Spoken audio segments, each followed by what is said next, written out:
Okay, folks, I'm going to do you a favor here. I'm going to be real with you people, and I'm going to show you the many sides of me. And I'm not talking about sides as in like, you know, head sides or back sides or whatever sides. I'm talking about sides as in like the many ways I look. You know, like a lot of these people are pretty boys or whatever you want to call them, and they think that because they are who they are, that they think they shouldn't be. Hold on here. Let me get this straight here. I'm comfortable with it. Okay, there. It's a little better. Anyway, these pretty boy Floyds, you know, get on these things and they'll say things like, alright, I'm going to look this way or that way and then I'm going to talk to you. Me, I see. Excuse the way I'm trying to position it to where part of my arms is the background. Excusing the way I'm doing this, it might be kind of crude, but or I could go like S and say, all right, there. Anyway, point of my story is, oh, excuse the mess behind me. That's on that table here. See, I've got this table behind me, and it's got a bunch of mess on it, so excuse that. Anyway, that's not the whole background, just half of it. Anyway, point is, I want you people to see a man that went to church on Sunday, came home, got tired, laid in the bed, didn't wake up until he got text a bunch of times on his cell phone, and he's still in his jailed down, I fell asleep in the bed look. I love you people enough to open up and show you this stuff. I slept like this, and this is and me, when you see me, what they call casually fancy dress, you're gonna see me in maybe blue jeans, t-shirt, or blue jeans and a dress shirt. And if I'm dressed up like I'm ready to preach a funeral or ready to preach a funeral or preach a church, then okay, I'm gonna be dressed up. And yes, I am a preacher on YouTube. And yes, I need to get back into preaching. As a matter of fact, okay, I'm going to do a little bit right now, as a matter of fact, just to give you a taste of what I do. Okay, I felt like, and when I preach, I'm Brother Brigmond, or Brother Isaac, or Brother David. My whole name is Isaac David Brigmond, but you can call me Brother Isaac, or you can call me Brother David, or you can call me Brother Brigmond. And no, it ain't like that song, and you can call me this, or you can call me this, or you can call me this. That was a funny album, wasn't it? Anyway, excuse me if I make rude noises. The story was on Wednesday, me and my business partner, which is my mother, I live by myself, but as you can tell in my other videos, I've told you about my sales, Tracks and Treasures. My email address is IsaacBrigmond at gmail.com. If you email that, then I'll respond back to you when I check my emails and find out what you want, what you needed. We do books, like used books. We do knives, like sharpened knives. We do knife trades, knife inquiries, stuff like that. So there you go. But anyway, what I want to talk about in my little preaching sample is I've been feeling like for the longest time that God put on me to explore a lot about Revelation. And I think that's to do with the fact of not only are you supposed to act like you're supposed to, but in my church, when I do my church show, it's the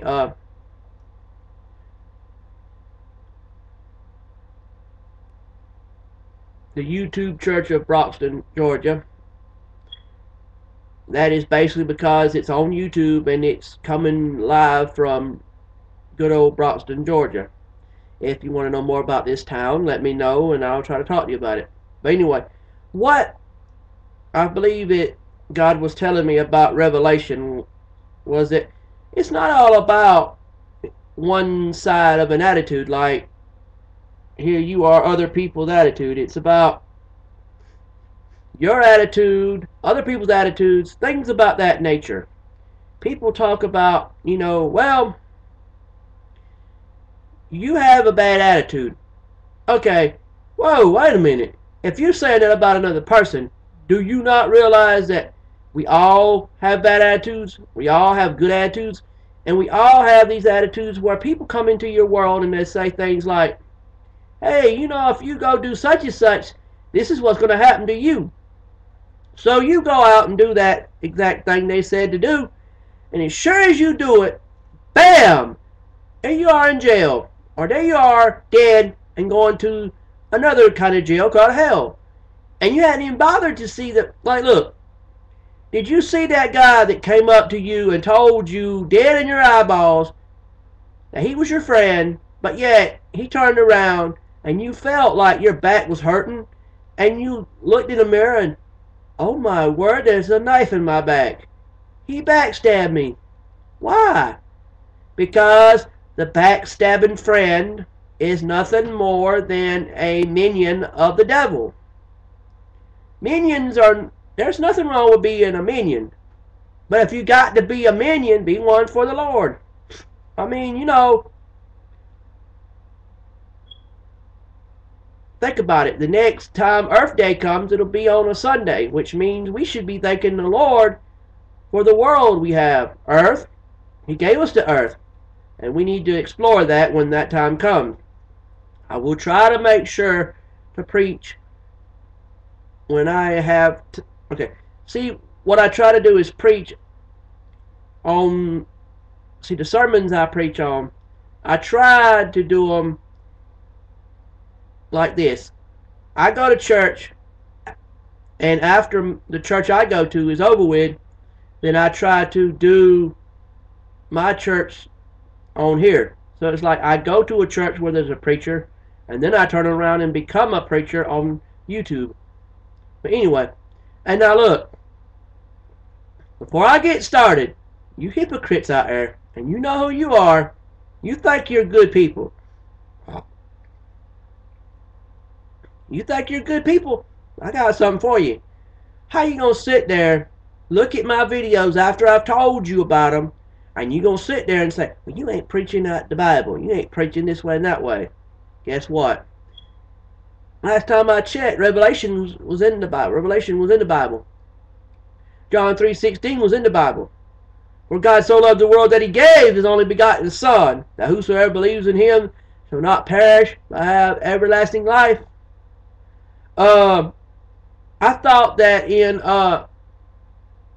the Bible it talks about eternal life. It talks about desires.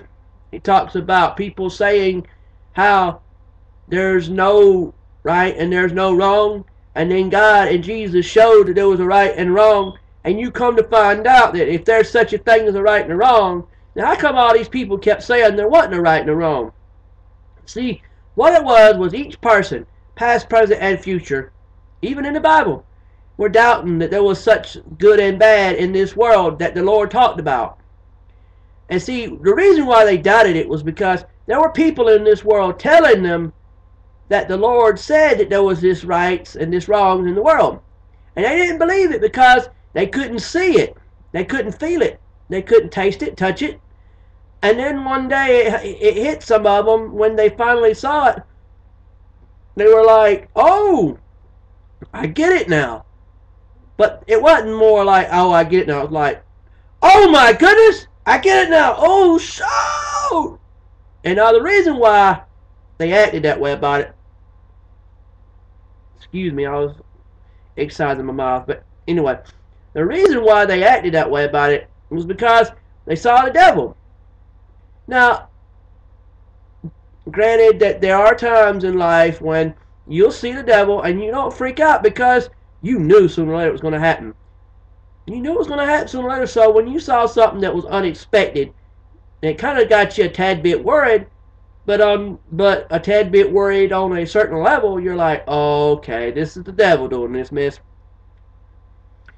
How about you driving down the road, guys, or gals, and the road starts having turns in the road that it never had before, and you knew that road personally. You knew that road like a friend. That road was your friend, and you knew that road. It went from one place to another. It took you from your house to your city, or your town, or your state, or whatever. And you know that road. You've been on it more than once. It's got turns on it now that you ain't seen before. And then those turns look like they just popped out of nowhere. It's not turns that have been there a while. It's turns that have just popped out of nowhere. You know what? That's the devil. He wants you to take those turns so you run off the road and have a wreck and kill yourself. It's sort of like saying he's committing murder. And that's like every time we sit there and we talk about what we're not going to do or what we are going to do, you don't think about the fact that all these things you say you will or will not do,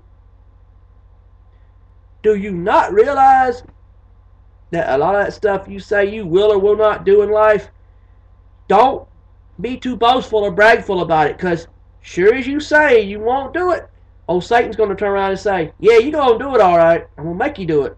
So my point in my story is that we have to learn to understand that we're going to have our false friends that are going to come along and tell us that they love us. It says it in Revelation that there'll be false. It says it in there about having people pretending to be your friend, but they're actually backstabbers.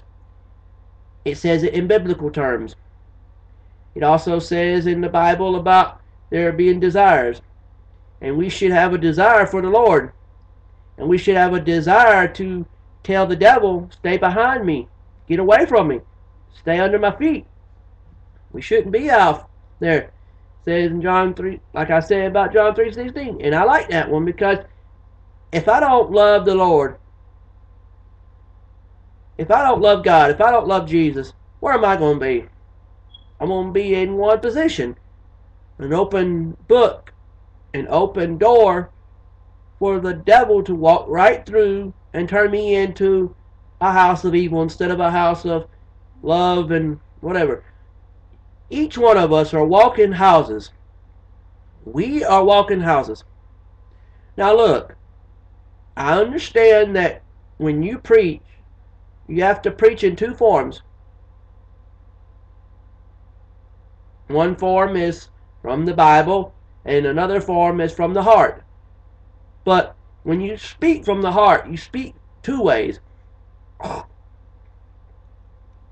One way to speak from the heart is by speaking out of the Bible, but being truthful and boastful and honestful about it. You have to be boastful and bragful about the Lord. Say, the Lord is my Father, Jesus is my brother, and that's the way it's going to be. You know, and practice what you preach about that stuff, you know. And don't go around talking about, like for instance, if I was to go around saying, well, I'll give you an example.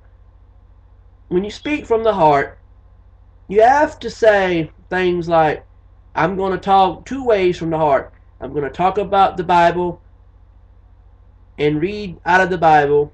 And when I read out the Bible, I'm going to be serious about what I said and mean what I said and really say it the way I feel it.